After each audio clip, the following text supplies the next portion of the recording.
Welcome to TSNS academy. ఈరోజు spoken ఇంగ్లీష్లో భాగంగా డిడ్ గురించి తెలుసుకుందాం. డిడ్ అంటే ఏంటి? మనం ఏ సెంటెన్స్లో ఉన్న డిడ్ ఉపయోగించామంటే అది ఆ కార్యక్రమం ఆ పని జరిగిపోయినట్టు దాని మీనింగ్ వస్తుంది. అంటే ఫర్ ఎగ్జాంపుల్ నిన్న కానీ ఒక గంట క్రితం కానీ మొన్న కానీ ఒక 1 year బ్యాక్ కానీ ఎప్పుడైనా చేసిన పనుల గురించి మనం తెలియజేయాలనుకుంటే మన డిడ్ అనే ఒక ఆక్సిలరీ ఉపయోగించి మనం ఈ పాస్ట్ యాక్షన్స్ మనం చెప్పవచ్చు అనమాట. అంటే యాక్చువల్గా వెర్బ్లో పాస్ట్ యాక్షన్స్ ఉపయోగించి చెప్పవచ్చు, యాజ్ వెల్ యాజ్ మనం డిడ్ ఉపయోగించి పాస్ట్ యాక్షన్, ఒక వెర్బ్లో పాస్ట్ యాక్షన్ తెలియకపోయినా సరే మనం డిడ్ ఉపయోగించి మనం ఆ పాస్ట్ యాక్షన్స్ గురించి మనం చెప్పడానికి అవకాశం ఉంటుంది. For example I did right my homework.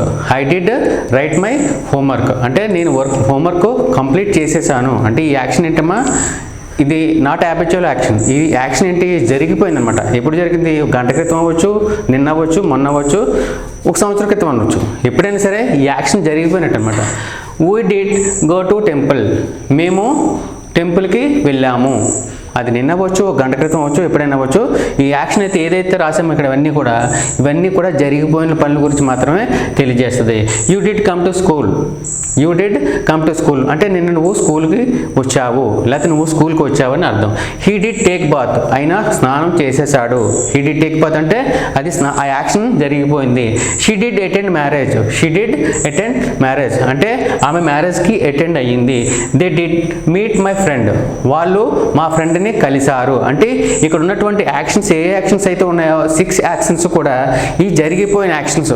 For example మన ఇక్కడ డిడ్ అని ఒక ఆక్సిలరీని తీసుకున్నాం. ఆక్సిలరీ అంటే సహాయక క్రియ అని అర్థం. ఆక్సిలరీ ఏంటంటే సహాయక క్రియ. ఈ సహాయక క్రియను ఉపయోగించుకొని మనం ఒక సెంటెన్స్ని పాస్ట్ యాక్షన్స్ మనం తెలియజేసుకున్నాం. అయితే ఈ డిడ్ అనే మనం సహాయక క్రియ ఎప్పుడైతే తీసుకున్నామో సబ్జెక్ట్స్ ఏది వచ్చినా సరే, ఏ సబ్జెక్ట్ వచ్చినా సరే మనం డిడ్కి ఏ సబ్జెక్ట్ వచ్చినా సరే డిడ్ అని ఉపయోగిస్తాం. For example daily habitual action చెప్పేటప్పుడు నిన్న క్లాస్లో డూ, డస్ అంటే ఐ, వి, యూ, దేకి డూ చెప్పాము.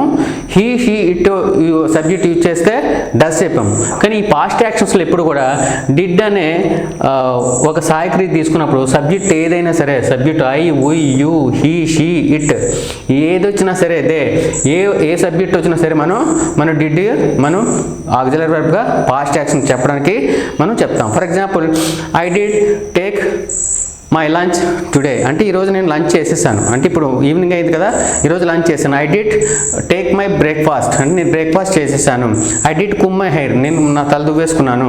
ఐ డిడ్ టీచ్ లెసన్ నేను లెసన్ చెప్పేశాను. ఇలా పాస్ట్ యాక్షన్స్ గురించి తెలియజేయడానికి మాత్రం మనం ఈ డిడ్ అనే ఒక ఆక్సిలరీ వెర్బ్ని మనం ఉపయోగించాలన్నమాట.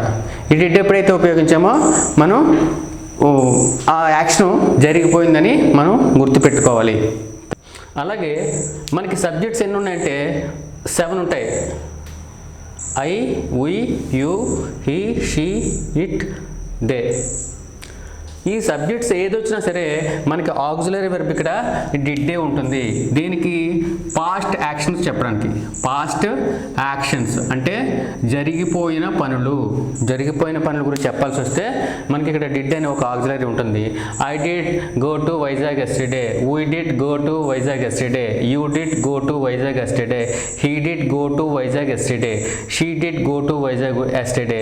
They did go to Vizag yesterday. ఇలా మనకి పాస్ట్ యాక్షన్స్ చెప్పాల్సి వచ్చినప్పుడు మాత్రం డిడ్ అనే ఒక సహాయక్రియను తీసుకొని మనం చెప్పొచ్చు. లేదంటే వేరే రకంగా చెప్పొచ్చు. For example I ate lunch. I ate lunch అంటే ఇది లంచ్ చేసేసాను అర్థం. ఓకే, కానీ మన ఈ ఏట్ అనే విషయం ఫర్ ఎగ్జాంపుల్ ఈ వెర్బ్ తాలూకా పాస్ట్ టెన్స్ తెలియకపోతే ఇన్ కేస్ మనకి అప్పుడు I did eat lunch. I did eat lunch అని చెప్పేసి మనకి ఈ పాస్ట్ యాక్షన్ అంటే ఆక్సిలరీ వెర్బ్ని తీసుకొని మనం ఈ సెంటెన్స్ మనం చెప్పొచ్చు. ఫర్ ఎగ్జాంపుల్ నేను స్కూల్కి వెళ్ళిపోయాడు అబ్బాయి. He did go to school అంటే వెంటనే ఒక సహాయక్రియ మనకు తెలీదు అనుకుందాం. అప్పుడు he did go to school అనే మనం ఆక్సిలరీ వెర్బ్ని తీసుకొని మనం చెప్పడానికి అవకాశం ఉంటుంది. ఈ రకంగా మనం డిడ్ని ఉపయోగించి పాస్ట్ యాక్షన్స్ మనం తెలియజేయవచ్చు. అయితే ఎక్కువ ప్రాక్టీస్ చేయాలి. స్పోకెన్ ఇంగ్లీష్ అనగానే ఒకసారి నేర్చుకోగానే అది వచ్చేది. ఎక్కువ డైలీ రెగ్యులర్ యాక్టివిటీస్ ఏదైతే ఉన్నాయో అవన్నీ కూడా డైలీ ప్రాక్టీస్ చేస్తుంటే మనకి స్పోకెన్ ఇంగ్లీష్ ఈజీ రావడానికి అవకాశం ఉంటుంది.